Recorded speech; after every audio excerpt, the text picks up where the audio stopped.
Bonjour, ici Patrick Pierrat, éditeur d'Info Bref. Voici l'essentiel des nouvelles ce mercredi 14 février. Québec veut former avant l'automne 1000 préposés au soutien à domicile.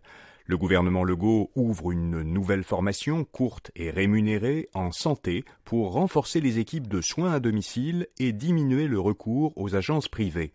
Cette formation de 5 mois sera offerte dans plusieurs centres de formation professionnelle à travers le Québec.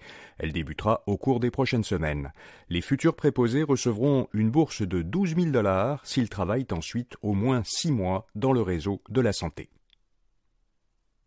Le directeur des relations médias de François Legault, Manuel Dionne, s'est excusé d'avoir attaqué sur les réseaux sociaux le député solidaire Vincent Marissal. Marissal considérait ces attaques comme une atteinte à sa réputation et il n'excluait pas une poursuite. Par ailleurs, la ministre des Transports, Geneviève Guilbeault, s'est excusée auprès du député péquiste Pascal Bérubé. Elle avait affirmé qu'il utilisait son courriel de l'Assemblée nationale pour des événements douteux, disait-elle. Or, si Bérubé fait bien l'objet d'une enquête de la commissaire à l'éthique, c'est parce qu'il a utilisé ce courriel dans le cadre de l'élection partielle dans Jean Talon. Moins d'une semaine après le premier sommet contre le vol de véhicules, la Sûreté du Québec a annoncé qu'une perquisition de 26 conteneurs à Montréal avait permis de récupérer 53 véhicules volés avant qu'ils soient expédiés outre-mer. Cette opération a été menée par une nouvelle escouade de la SQ dédiée au vol de véhicules. Elle comprend aussi des membres de la GRC et de plusieurs services de police municipaux.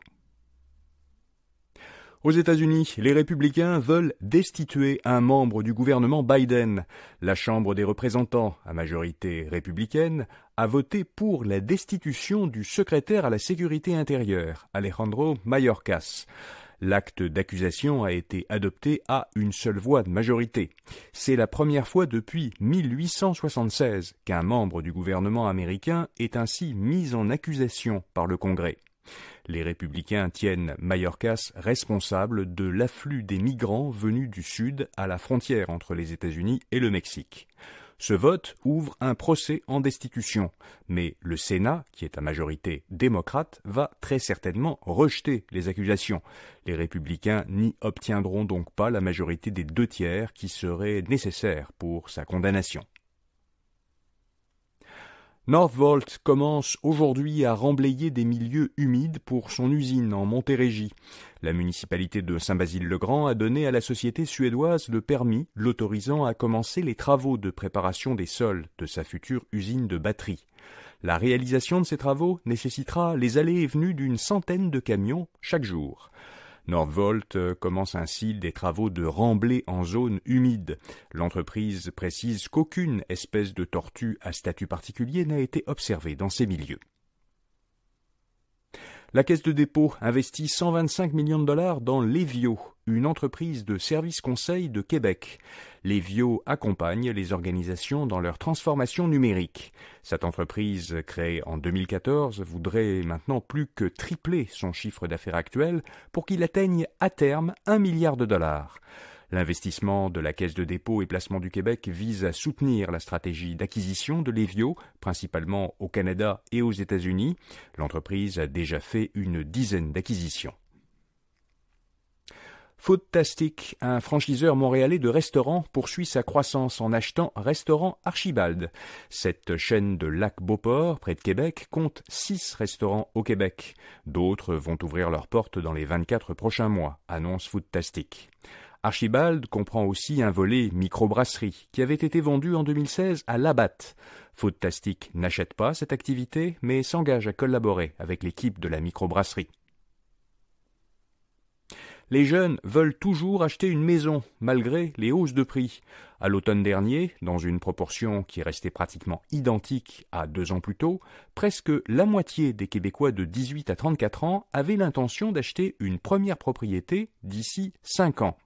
C'est ce qu'a constaté la firme Léger dans un sondage commandé par la Société d'habitation du Québec et l'Association professionnelle des courtiers immobiliers du Québec. La grande majorité des premiers acheteurs veulent une maison unifamiliale. Or, entre septembre 2021 et septembre 2023, le prix médian des unifamiliales vendues au Québec a bondi de 15%. La bourse de Toronto a enregistré sa pire journée en 17 mois. Hier, en fin de journée, l'indice S&P TSX de la bourse de Toronto affichait une baisse de 2,3%. Les indices boursiers américains ont aussi baissé de manière importante hier. Le S&P 500 de 1,4%, le Nasdaq de 2% et le Dow Jones de 1,3%. Ce mouvement baissier a été enclenché après la publication par le gouvernement américain de données sur l'inflation.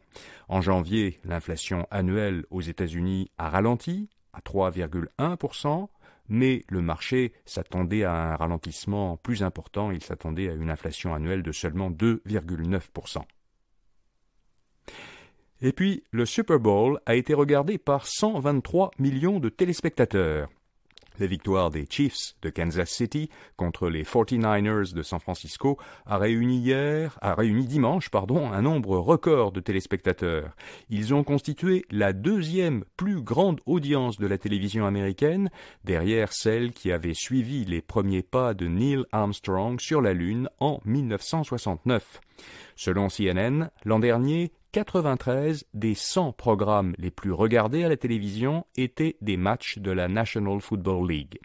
Le précédent Super Bowl avait attiré 115 millions de personnes, mais cette année, il y avait un élément particulier, c'est que la chanteuse Taylor Swift était dans les gradins pour encourager l'équipe de Kansas City et plus particulièrement un joueur de l'équipe qui lui est cher. Voilà, vous savez l'essentiel. Bonne journée et soirée de Saint-Valentin et à demain matin.